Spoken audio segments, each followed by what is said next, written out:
TNN کے news bulletin میں آپ کو کہیں گے خوش آمدید، میں ہوں وقار حسین۔ سب سے پہلے نظر ڈالتے ہیں نیوز ہیڈ لائنز پر۔ عالمی مہلک وبا نے ایک مرتبہ پھر زور پکڑ لیا۔ گزشتہ 24 گھنٹوں کے دوران 2327 نئے مریضوں کا اضافہ ہو گیا۔ اسلحے کے زور پر افغان مسئلے کا حل نہیں، وزیر اعظم عمران خان کہتے ہیں کہ اب طالبان کیوں امریکہ کی بات مانیں گے جب افغانستان سے فوجیوں کا انخلاء ہو رہا ہے۔ افغانستان کے پاکستان پر دراندازی کے الزامات بے بنیاد ہیں۔ DGISI لیفٹیننٹ جنرل فیض حمید کہتے ہیں کہ حقیقت میں دراندازی افغانستان سے ہو رہی ہے۔ ویکسین کی ایک ڈوز سے بھی آپ محفوظ ہیں۔ اسد عمر کہتے ہیں کہ ملک بھر میں ایک دن میں ویکسینیشن کی تعداد 5 لاکھ ہے۔ محکمہ موسمیات کی کراچی میں مزید بارش کی پیش گوئی۔ شدید بارشوں نے بلوچستان میں تباہی مچا دی۔ پشین میں بارش سے کچے مکان کی چھت گر گئی، والد اور 4 بچے جاں بحق ہو گئے۔ ٹرانس افغان ریلوے پروجیکٹ کو آگے بڑھانے کے لیے تیار ہیں۔ وزیر خارجہ شاہ محمود قریشی کہتے ہیں کہ منصوبے میں مشکلات محض افغانستان کی صورتحال کے باعث آ رہی ہیں۔ گوادر پورٹ اقتصادی سرگرمیوں کا مرکز بن سکتا ہے۔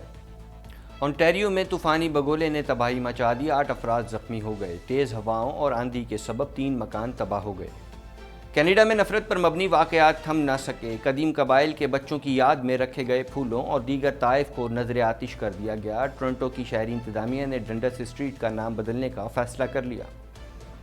کینیڈا بھر میں کرونا وائرس کے پھیلاؤ میں کمی کا سلسلہ جاری ہے۔ ہلاکتیں 26,472 ہو گئیں۔ 13,90,926 افراد صحتیاب ہو چکے ہیں۔ مکمل طور پر ویکسین لینے والے امریکی اگست تک کینیڈا میں داخل ہو سکیں گے۔ کینیڈین وزیر اعظم کہتے ہیں کہ حالات بہتر رہے تو ستمبر تک دنیا بھر سے لوگوں کو آنے کی اجازت دے سکتے ہیں۔ آنے والے دنوں میں ری اوپننگ سے متعلق بہت کچھ کر رہے ہیں۔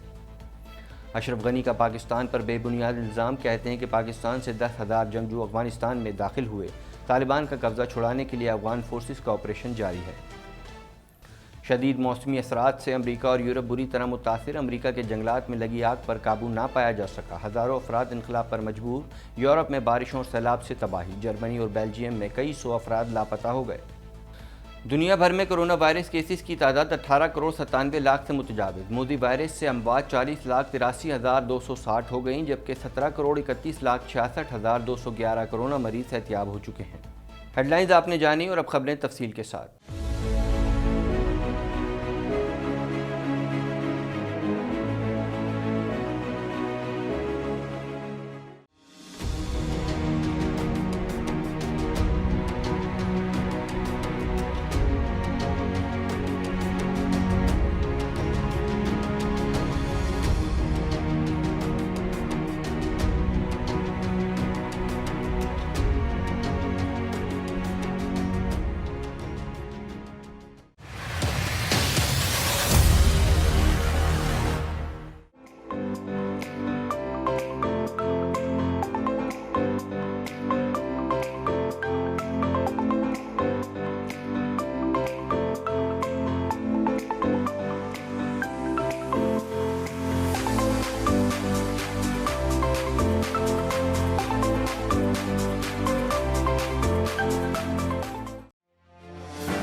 کرونا وائرس سے 31 افراد جاں بحق ہو گئے، جس کے بعد اموات کی تعداد 22,720 ہو گئی۔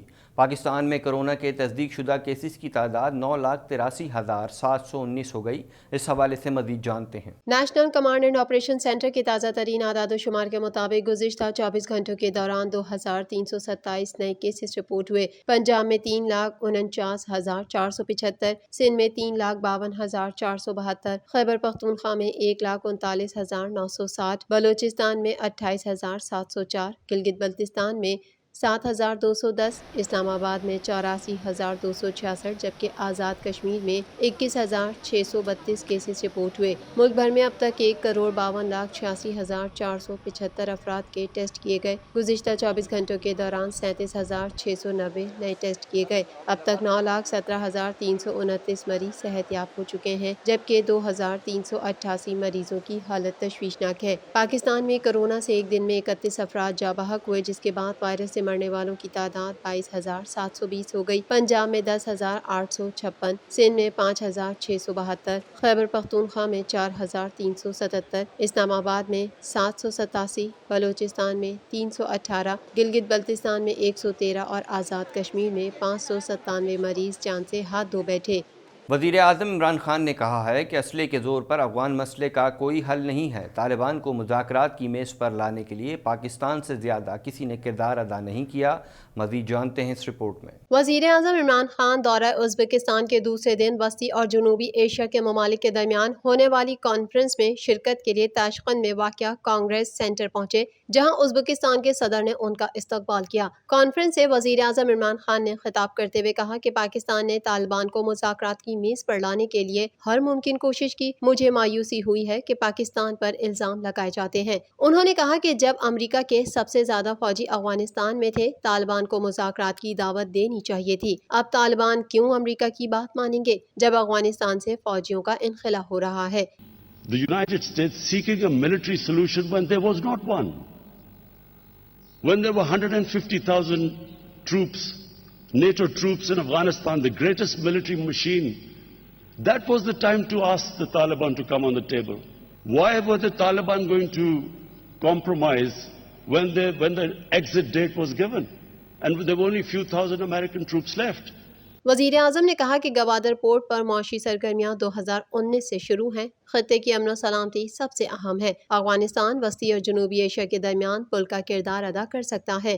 ہماری ترجیح افغانستان میں استحکام ہے۔ افغانستان میں بد امنی کا اثر پاکستان میں بھی ہوتا ہے۔ گوادر پورٹ پر معاشی سرگرمیاں 2019 سے شروع ہوئیں۔ سی پیک BIR کا فلیگ شپ منصوبہ ہے۔ امید کرتے ہیں کہ سی پیک علاقائی روابط میں بھی اہم کردار ادا کرے گا۔ پاکستان میں دہشت گردی سے 70,000 سے زائد جانیں قربان ہوئیں۔ مسئلہ کشمیر پاکستان اور بھارت کے درمیان سب سے بڑا مسئلہ ہے۔ وزیر اعظم عمران خان کا یہ بھی کہنا ہے کہ کامیاب کانفرنس منعقد کرنے پر ازبکستان کے صدر کا شکریہ ادا کرتے ہیں۔ دریں اثنا وزیر اعظم عمران خان نے دہشت گردی سے متعلق سوال پر بھارتی صحافی کو کرارا جواب دے دیا۔ تاشقند میں وسطی اور جنوبی ایشیا رابطہ ممالک کی کانفرنس کے دوران بھارتی ادارے کے صحافی نے وزیر اعظم عمران خان سے سوال کرتے ہوئے کہا کہ کیا بات چیت اور دہشت گردی ایک ساتھ چل سکتی ہے؟ بھارتی صحافی کے سوال پر وزیر اعظم عمران خان نے کہا کہ ہم کب سے انتظار کر رہے ہیں اور بھارت سے کہہ رہے ہیں کہ ہم مہذب ہمسائے بن کر رہیں، لیکن کیا کریں، RSS کا نظریہ بیچ میں آ جاتا ہے۔ DGISI لیفٹیننٹ جنرل فیض حمید نے کہا ہے کہ دہشت گردی کے سارے مراکز افغانستان میں موجود ہیں۔ اس حوالے سے مزید جانتے ہیں۔ DGISI لیفٹیننٹ جنرل فیض حمید نے کہا ہے کہ دہشت گردی کے سارے مراکز افغانستان میں موجود ہیں۔ DGISI نے ذرائع ابلاغ عامہ کے نمائندوں سے غیر رسمی گفتگو کرتے ہوئے کہا کہ پاکستان افغانستان میں امن کا خواہاں ہے۔ افغانستان کی طرف سے پاکستان پر دراندازی کے الزامات بے بنیاد ہیں۔ حقیقت میں دراندازی افغانستان سے ہو رہی ہے۔ لیفٹیننٹ جنرل فیض حمید نے کہا کہ افغانستان میں کسی دھڑے کی حمایت نہیں کر رہے۔ پاکستان علاقائی سیکیورٹی، تجارت کے لیے اور خطے میں بڑے مقصد کے لیے کام کر رہا ہے۔ دہشت گردی کے سارے مراکز افغانستان میں موجود ہیں۔ ہمارے جوانوں کو پاک افغان بارڈر پر نشانہ بنایا جا رہا ہے۔ پاکستان نے موقف واضح طور پر پیش کیا ہے کہ ایسے الزامات لگتے رہے تو حالات بہتر نہیں ہو سکتے۔ ملک میں کرونا کی چوتھی لہر کا آغاز ہو چکا ہے۔ اسلام آباد میں مثبت کیسز کی شرح 8.5% رہی۔ وفاقی وزیر اسد عمر کا کہنا ہے کہ جن کو ویکسینیشن کے بعد کرونا ہو جاتا ہے وہ خطرے سے کافی حد تک محفوظ رہیں گے۔ اس حوالے سے مزید جانتے ہیں۔ ملک میں کرونا کی چوتھی لہر کا آغاز ہو چکا ہے۔ اسلام آباد میں مثبت کیسز کی شرح 8.5% رہی۔ وفاقی وزیر منصوبہ بندی اور سربراہ national command and operation centre Asad Umar کا کہنا ہے کہ ویکسین کی ایک ڈوز سے بھی آپ محفوظ ہیں۔ جن کو ویکسینیشن کے بعد کرونا ہو جاتا ہے وہ خطرے سے کافی حد تک محفوظ رہیں گے۔ سربراہ NCOC اسد عمر نے وزیر اعظم عمران خان کے معاون خصوصی برائے صحت ڈاکٹر فیصل سلطان کے ہمراہ گفتگو کرتے ہوئے لوگوں سے کرونا ویکسین لگوانے کی اپیل کی۔ انہوں نے کہا کہ ملک بھر میں ایک دن میں ویکسینیشن کی تعداد 5 لاکھ ہے۔ اعداد و شمار کے مطابق ویکسینیشن لگوانے سے واضح فرق آیا ہے۔ ویکسینیشن کے بعد کرونا کا خطرہ کم ہوگا۔ ہمارے پاس اس سے کہیں زیادہ روزانہ ویکسین لگانے کے لیے اویلیبلٹی ہم نے اس کی دستیابی کر لی ہے، اور آپ کو میں پرزور اپیل کرنا چاہوں گا کہ آپ جو ہے یہ ویکسین ضرور لگوائیں۔ اسد عمر نے کہا کہ ویکسینیشن سرٹیفکیٹ کے بغیر سیاحتی مقامات پر جانے کی اجازت نہیں ہوگی۔ وفاقی وزیر کا کہنا تھا کہ 3 فروری سے اب تک ہمارے پاس 4,09,000 کیسز آئے ہیں۔ ہمیں حفاظتی تدابیر پر عمل بھی کرنا ہے اور ویکسین بھی لگوانی ہے۔ وزیر اعظم کے معاون خصوصی برائے صحت ڈاکٹر فیصل سلطان نے کہا کہ روزانہ 2,500 کے قریب کورونا کیسز سامنے آ رہے ہیں۔ بھارتی ویریئنٹ کا پھیلاؤ تیزی سے بڑھ رہا ہے۔ خوددارا ماسک لازمی پہنیں۔ ایک تو یہ کہ روزانہ تقریباً 2,500 کے قریب نئے کیسز سامنے آ رہے ہیں گزشتہ 2-3 دن سے، اور اس کے علاوہ جو پازیٹیوٹی کی شرح ہے جو ہم ہمیشہ دیکھتے ہیں، جس سے ہمیں اندازہ ہوتا ہے کہ بیماری کا پھیلاؤ کس حد تک جا رہا ہے، وہ بھی تقریباً 5 سے 6% قومی ایوریج، نیشنل ایوریج ہو چکی ہے اوسطاً۔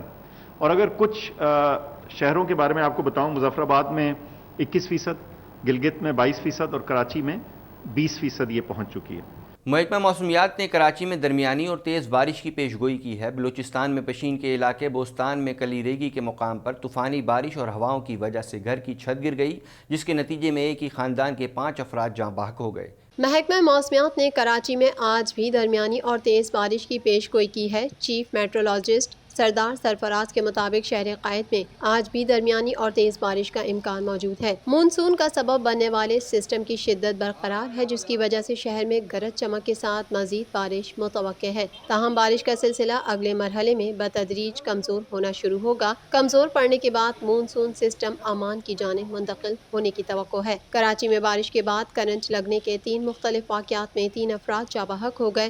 کرنٹ لگنے کے واقعات گلشن اقبال، شیرشاہ، شاہین ہوٹل اور حسین آباد میں پیش آئے۔ دوسری جانب محکمہ موسمیات کی جانب سے جاری اعداد و شمار کے مطابق سب سے زیادہ بارش گلشن حدید میں 70 ملی میٹر ریکارڈ کی گئی۔ پی اے ایف بیس فیصل میں 37 ملی میٹر، پی اے ایف مسرور میں 36 ملی میٹر، ناظم آباد میں 35 ملی میٹر بارش ریکارڈ کی گئی۔ اس کے علاوہ سرجانی اور اولڈ ایئرپورٹ پر 27 ملی میٹر، نارتھ کراچی 20.4 اور کیماڑی میں 18 ملی میٹر بارش ریکارڈ کی گئی۔ سب سے کم بارش یونیورسٹی روڈ میں 13.3 ملی میٹر ریکارڈ ہوئی۔